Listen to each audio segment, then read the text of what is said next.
Sige na.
Ibinabahagi ang kapayapaan sa isa't isa.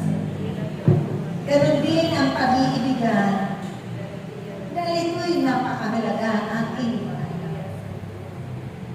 aking napagmamasdan ang inyong mga pag-aawit na punong-puno at nagbubukal sa inyong mga puso.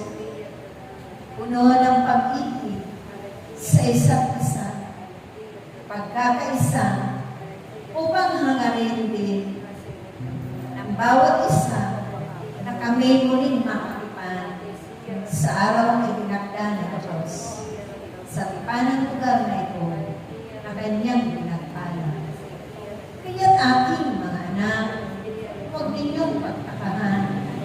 Bakit nagaganap ang mga bagay na ito sa mga pagkakataon ako?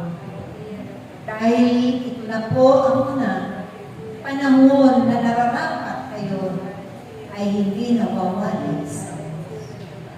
Nararapat na ang bawat isa ay punong-puno lagi ng pananalangin at nagkakaisa sa pananalangin.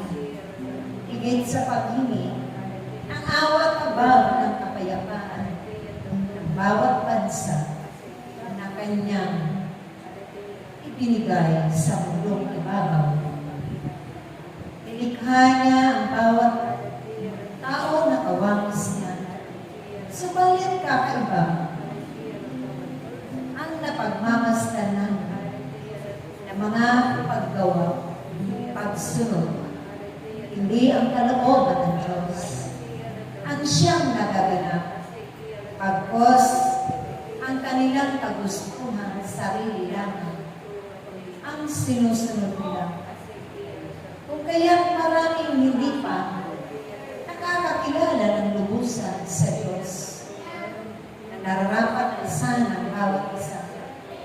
upang kailanman hindi danasin ninyo ang ganung mga sala tulad ng naranasan ng inyong mga karakot bansa, ng inyong mga kapatid na mga naroon.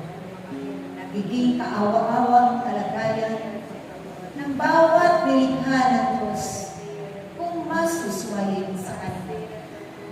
Dahil iyan ang bunga ng mga pagsuway ng bawat nilikha ng tao sa mundong bayan. Kaya't aking mga anak, naway kayong lahat ay mamuhay ng ayon sa kalooban ng Diyos.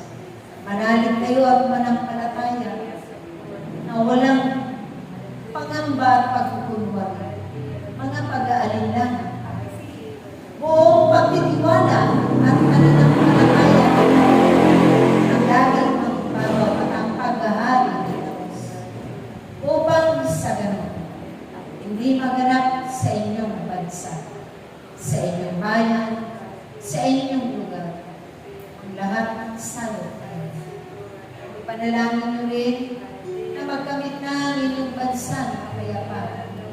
Magkasundo-sundo ang mga inilublok ng Diyos sa kanya-kanyang pagkampani ng pagpuli. Nanaway sila man ay mapuno ng pag-ibig, awa at habag sa kapwa nila. Maging sila man ay masinapin. Sa lahat ng mga mahalagang ipinag-utos ng Diyos at nakipanawa nila ito ang napakalaking pag-ibig, kababaan ng kalooban na hindi na nila hanggang ang sila'y magpakayaman, kundi ang iba na kanilang natanggap ang mga biyaya at grasya na nagmumula sa Diyos ay magkamit sila ng awa at bukas palad na pagbibigay o pagkakaloob sa mga awa-awang abang kapatid. Anarin ito sa mundong ibabaw. Naway sila rin ay mabago ang kanilang mga hangarin, pananaw sa buhay, na magkaisa kayo, na magtutulungan, upang walang maging kaawa-awang kalagayan, walang magugulo, walang mapapahamak, walang mahuhupa, magpakailanman. Naway, ito hindi nila kilalang mga puso sa Diyos, na humingi sila ng paggabay, pangunguna, upang maisakatparan ng lahat ng kanilang pinangakuan sa kapwa nila higit sa Diyos na makapangyarihan sa iyo at magkamit ng katagumpayan, magpakailanman. Nawa, mapayapa na ang lahat sa mga pagkakataong ito. Mapayapa na ang inyong mga buhay sa mga bagay na inyong ipinapanalangin. Mapayapa na kayo upang ang kagalakan nawa at ang paghahari ng Diyos ang siya laging mag-ibabaw kanino mang puso na kanyang lilikha sa mundong ibabaw. Dahil hindi kayo magtatagal, hindi ito ang tunay na tirahan ninyo doon sa kanyang kaharian na nararapat pag-impukan ng kayamanan, magpakailanman. Ang mga hangarin nawa ninyo ay bindisyonan ng Diyos sa ngalan ng Ama, ng Anak, at ng Espiritu Santo, na may isa katuparan ng naayon sa kanyang